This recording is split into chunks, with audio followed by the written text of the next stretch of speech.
तर पुण्यातून एक मोठी राजकीय बातमी समोर येते। अखेर पुण्यामध्ये भाजपा शिवसेना युती होणार नाहीये। पुण्यामध्ये शिवसेना स्वबळावर लढणारे बैठकीतून धंगेकर आणि नाना भानगिरे हे निघून गेलेले आहेत। सर्व कार्यकर्त्यांना एबी फॉर्म देऊन अर्ज भरले जाणार आहेत। 165 जणांना एबी फॉर्म हे दिले जाणार आहेत। उदय सामंत सुद्धा पुण्यामध्ये होते। युती होणार अशी चर्चा होती, मात्र अखेर भाजपा शिवसेना या दोन पक्षांमध्ये युती होणार नाहीये। त्यामुळे भाजपा आणि शिवसेना दोनही पक्ष स्वबळावर लढणार आहेत।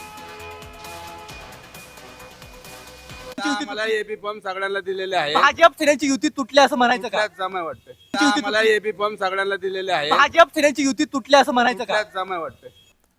तर राष्ट्रवादीकडून अंदेकरांच्या घरात उमेदवारी देण्यात आलेली आहे। लक्ष्मी अंदेकर, सोनाली अंदेकरला एबी फॉर्म दिला गेलाय। पुण्यातील भवानी पेठ क्षेत्रीय कार्यालयात उमेदवारी अर्ज त्यांनी दाखल सुद्धा केलाय। तर राष्ट्रवादीनं पुण्यामध्ये अंदेकरला एबी फॉर्म हा दिला आहे। तर दुसरीकडे कल्याणी कोमकरांनी उमेदवारी अर्ज भरलेला आहे। अपक्ष उमेदवारी अर्ज भरलाय।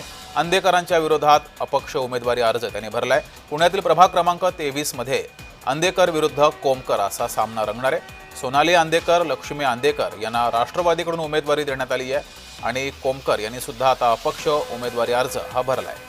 कोमकर या निवडणूक लढणार। त्यांनी याआधीच जय महाराष्ट्रवरती जाहीर केलं होतं। शिवसेनेकडून त्या इच्छुक होत्या, मात्र त्यांनी अखेर अपक्ष उमेदवारी अर्ज भरलाय। अंदेकराविरोधात त्यांनी हा अपक्ष उमेदवारी अर्ज भरलेला आहे।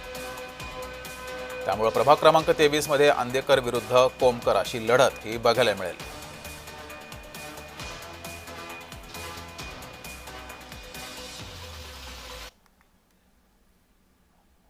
अधिक माहिती घेऊया। आपले प्रतिनिधी रोहन कदम आपल्या सोबत जोडलेत। रोहन, सगळ्यात मोठी बातमी पुण्यातील ती म्हणजे भाजपा आणि शिवसेना युती होणार नाहीये। नेमकं कशावरून अडलं आणि का युती तुटलेली आहे?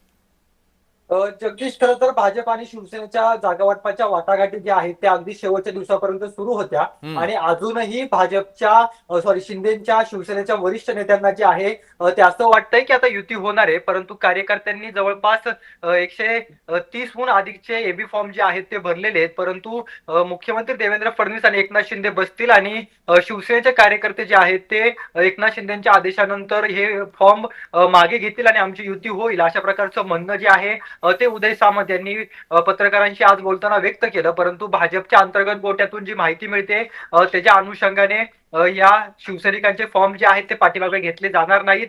शिंदेची शिवसेना जी आहे ती जवळपास पुण्यामध्ये 80 ते 90 जागांवरती लढेल आणि बहुतांश फॉर्म हे भाजपच्या विरोधात असतील। त्यामुळे याचा निष्कर्ष हाच आहे की भाजप आणि शिवसेनेची युती जी आहे ती पुण्यामध्ये झालेली नाहीये। अधिकृत घोषणा युती झाली नाही अशी कोणत्याच पक्षाने अद्याप केलेली नाहीये। परंतु सगळ्यात महत्त्वाची घडामोड हीच घडलेली आहे की पुण्यातील स्थानिक नेते त्यामध्ये रवींद्र धंगेकर असतील किंवा नाना भानगिरे असतील यांच्याकडून मात्र स्पष्टपणे सांगण्यात आलेलं आहे की आम्ही सर्व जागा ज्या आहेत त्या पुणे महानगरपालिकेच्या लढवणार आहोत। आमचे कार्यकर्ते निष्ठावंत शिवसैनिक जे आहेत ते 165 जागा लढवणार आहेत। परंतु वरिष्ठ नेते जे आहेत, राज्य लेवलचे नेते आहेत, ते सांगतायत की युती होणार आहे।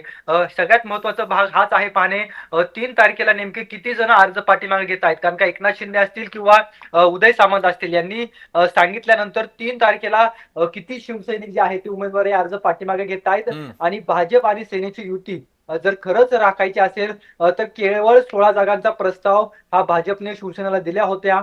16 जागा सोडून इतर जागांवरून जर का शिवसेनेने माघार घेतली किंवा त्यामध्ये काही चेंजेस होऊन 16चा 18 किंवा 20 होईल, इतर जागा 20 जागा जर समजा दिल्या तर इतर जागांवरती जे फॉर्म भरले त्या 20 जागा सोडून सगळ्या जागांचे फॉर्म्स मागे घेतले तरच फक्त पुण्यामध्ये भाजप आणि सेनेची युती झाली असं म्हणावे लागेल। आणि रोहन, दुसरी मोठी बातमी पुण्यामध्ये घडलेली आहे। राष्ट्रवादीकडून अंदेकरांच्या घरात उमेदवारी दिलेली आहे, त्यामुळे राष्ट्रवादी गुंडांना उमेदवारी देते अशी जोरदार चर्चा ही सुरू आहे।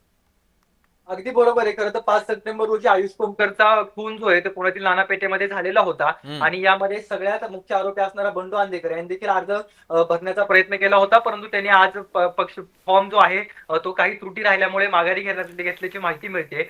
दुसरी गोष्ट सगळ्यात महत्त्वाची म्हणजे लक्ष्मी आणि सोनाली अंदेकर या दोघींवरती देखील आयुष कोमकरच्या हत्येचा कट रचल्याचा गुन्हा जो आहे तो दाखल केलेला आहे। त्या दोघी देखील जेरबंद आहेत आणि त्या दोघींना देखील राष्ट्रवादी काँग्रेस पक्ष अजित पवारांच्या पक्षाने जे आहे तो उमेदवारी अर्ज दिलेला आहे. कारण त्या सातत्याने पुण्याच्या गुन्हेगारीवरती बोलणारे अजित पवार सातत्याने पुण्यातील पोलिसांना किंवा पोलीस आयुक्तांना सूचना देणारे, कोयता गँगला हद्दपार करा अशा प्रकारची दम देणारे अजित पवारांनीच स्वतः या आंदेकरांना उमेदवारी अर्ज जो आहे तो दिलेला पाहायला मिळतो. त्यामुळे सामान्य पुणेकरांमध्ये मोठा रोष जो आहे ठीक आहे. तो यामुळे आणि निर्माण रोहन, झालेला तिसरी आपल्याला म्हणजे पाहायला आपणच जय महाराष्ट्रावर ही बातमी दिली होती, आंदेकर स्वतः उमेदवारी लढतील अशी बातमी होती आणि अखेर आंदेकरांच्या विरोधात कोमकर ह्या स्वतः उमेदवारी लढतील अशी आपण बातमी दिली होती आणि अखेर कोमकरांनी उमेदवारी अर्ज भरलेला आहे. आंदेकर कोमकर अशी आता लढत होतीये.